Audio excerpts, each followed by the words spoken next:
So being located here in Galveston, you know, we're raised up off the ground and parking underneath. And what I'm mainly focusing on is underneath this huge area right here. The way it currently sits is there's 3 sections, and they pull in basically each section, and you know, they kind of, there's 2 spots here at an angle, and then they come around and there's 3 spots. So this person has this pole and this car to deal with, and it's just inefficient. There's a lot of dead space, and it's like that on this side, and then basically that side. I deal with people coming to the office saying they're trapped in all the time. We also have a wait for parking, and we need to add more spaces. So I literally have spent a month coming out here probably 3 times a week and just standing here and just imagining different layouts. And you know, I spent about 6 years with a valet parking company, and I was responsible for massive parking operations. So being able to find parking in areas where there shouldn't be parking is, I'd say I pretty much excel in that. So anyways, what I have come up with is to optimize this and to add more parking. Is you're not going to be able to drive into this area or that area. The only entrance is going to be to come in here, and there'll be no parking in the middle. So this is only for them to move around. And starting here, they're just going to pull in, and there's going to be a long double spot, and they'll have the ability to put 2 cars in one spot. So 1, 2, 3, and then right here somebody's going to have to drive in between these, but there is room. 4, 5, 6, okay, and then mirrored on this side, so everybody can pull in and then have room to back out. Same on that side. All right, and I want to take curb stops, and obviously the beginning of the parking space is going to have to be right here. So this will be all dead space. Well, currently I have spots for them to parallel right here and right here. So with the space that I'm gaining from the beginning of this pole, because there'll be a curb stop right here, from here to the end of that parallel space is enough to nose in.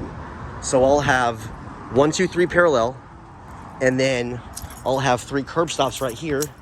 So I'll have 1, 2, a nose in right here, nose in right here, nose in right here, and then we'll have the driveway to go in, parking, and then on this side the same. There'll be curb stops, they'll nose in, nose in, nose in. By doing that, I think I'm gaining 1 parking space underneath, and I'm gaining 6 on the outside. And you know, as far as the paint goes, it's all faded anyway. So hopefully you'll be able to get it up really easily. Also, I would like a bid for that job, and then separately, if I can afford it, I'd like to restripe and put numbers on the ground. I don't know if that's going to be a big jump in cost. If it is, it might be more efficient for me to just get signs, or you know, do it myself. I'm not quite sure.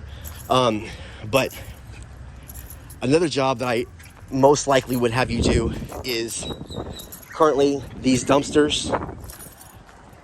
Everything, I just took over this property, so I take no responsibility for the looks of this place, but I'm known for fixing it up. So I'm gonna move this dumpster over in that area.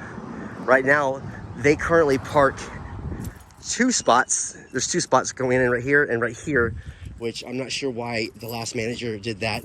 It would be a lot more efficient to add 3 spots going in right here, right here, and right here. However, I can't have all that stuff leaning up on my building. So moving the dumpster over here, losing the potential for 3 spots, I actually am gaining, I'm actually breaking even, because I'm gonna be able to put a spot right here, you can see, and I've already put blue tape right here and right here for a spot. And then actually I was going to extend the parallel parking to another one right here. So it'll be 4 parallel and then stripes all the way down. And then you'll see as I walk around the building, you will see some of my finest work. I took the liberty of adding a couple spots on my own. So this is all yellow and I'm the white.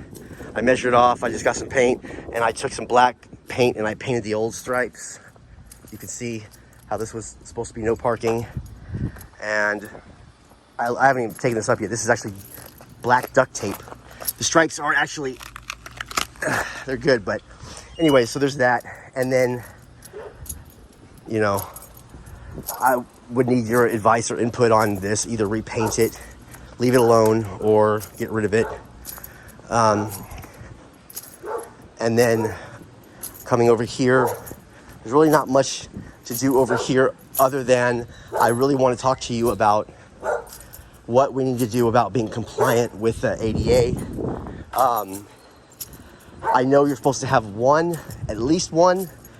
Our current one is definitely not in regulation or going to pass any kind of inspection. It's this black car over here with no ramp and no extra room. So it's just got handicap parked on the ground. It's just a normal spot.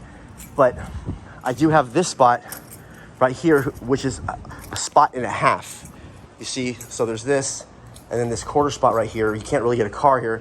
I was thinking about making this whole area, because also there is a ramp right here. So with the ramp, that spot and a half, I think that we will have enough room. But I really want to make nice, clean, bright markings, because, you know, this is considered a good parking job by our tenants, and then the next person can't get in. So, I mean, if it was like bright blue with stripes and said handicap, then that'd be awesome. Oh, and I noticed this the other day. There is another handicap spot over here, but there's no ramp. So, anyways, and all these are going to be double. I need the paint to come out to here, because they'll be able to park two cars. And that's pretty much where we're at.